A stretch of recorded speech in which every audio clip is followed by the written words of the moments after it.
अखाजी देशात सुरू असलेल्या युद्धाचा परिणाम आता थेट नंदुरबार जिल्ह्यातील या मूर्तिकारांना होताना दिसून येत आहे. नंदुरबार जिल्ह्यात मोठ्या प्रमाणावरती मूर्तीचे कारखाने आहेत आणि या मूर्त्या ज्या आहेत त्या बनवल्या जात असतात. मोठ्या प्रमाणावरती मूर्त्या ज्या आहेत त्या गणेश मंडळांसाठी लागत असतात आणि हे उत्सव जो आहे तो मोठ्या उत्साहात साजरा केला जातो. यासाठी गणेश मूर्त्या ज्या आहेत ते लागत असतात. या गणेश मूर्त्यांची मागणी जी आहे ती संपूर्ण भारतामध्ये होत असते.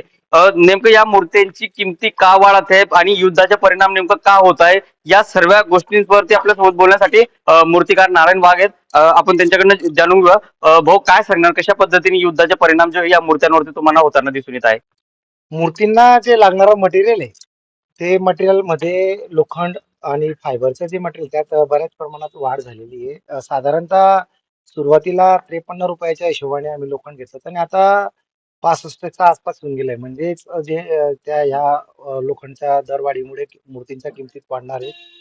आणि दुसरं म्हणजे कलर काम, रंगकामामध्ये पण जर बघायला गेलं तर प्रायमर पासून तर बॉडी कलरला लागणारे जे मटेरियल आहे, ऑइल पेंट वगैरे या गोष्टींमध्ये पण बऱ्याच प्रमाणात दरवाढ झालेली आहे युद्धाच्या परिणामामुळे. साधारण नंदुरबार जिल्ह्यामध्ये किती मूर्त्या तयार होत असतात आणि कुठं कुठं पाठवले जात असतात, त्यामुळं युद्धाचा परिणाम आणि मूर्त्या वाढीचा परिणाम नेमकं याचा फटका नेमकं कोणाला बसेल?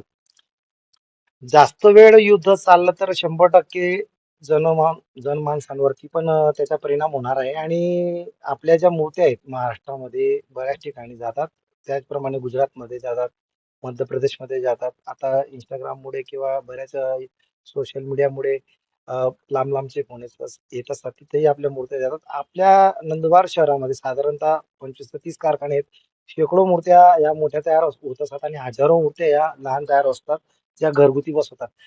बऱ्याच मूर्तिकारांकडून या आउट ऑफ कंट्रीला पण जात असतात. त्याच्यामुळे शिफ्ट बंद असल्यामुळे तोही मोठा परिणाम यावर म्हणजे यावर्षी होण्याची शक्यता आहे. दादा, पण मूर्ती बनवण्यासाठी नेमकं कुठले कुठले साहित्य असतील किंवा वस्तू असतील त्यांचा वापर जे ते प्रामुख्याने केला जात असतो? पीओपी आहे, त्यानंतर काथा आहे, त्यानंतर शाडू माती आहे, फायबर आहे.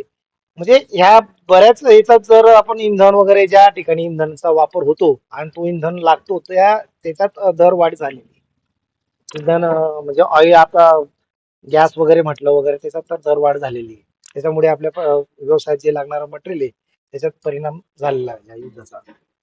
निश्चितच एखाद्या देशात सुरू असलेल्या युद्धाचा परिणाम आता या मूर्तिकारांवरती देखील होताना दिसून येत आहे. कारण की मूर्तीसाठी बनवण्यासाठी कलर असेल, कथा असेल किंवा फायबर असेल, या सर्व गोष्टींची किमती जी आहेत त्या महागलेल्या आहेत. त्यामुळं या मूर्त्यांची किंमत देखील महागली असल्यामुळं गणपती राजा आता महाग झाला आहे काय, अशी भावना जी आहे ते आता सर्वसामान्यांमध्ये उमटताना दिसून येत आहे. जितेंद्र बैसाने, TV9 मराठी, नंदुरबार.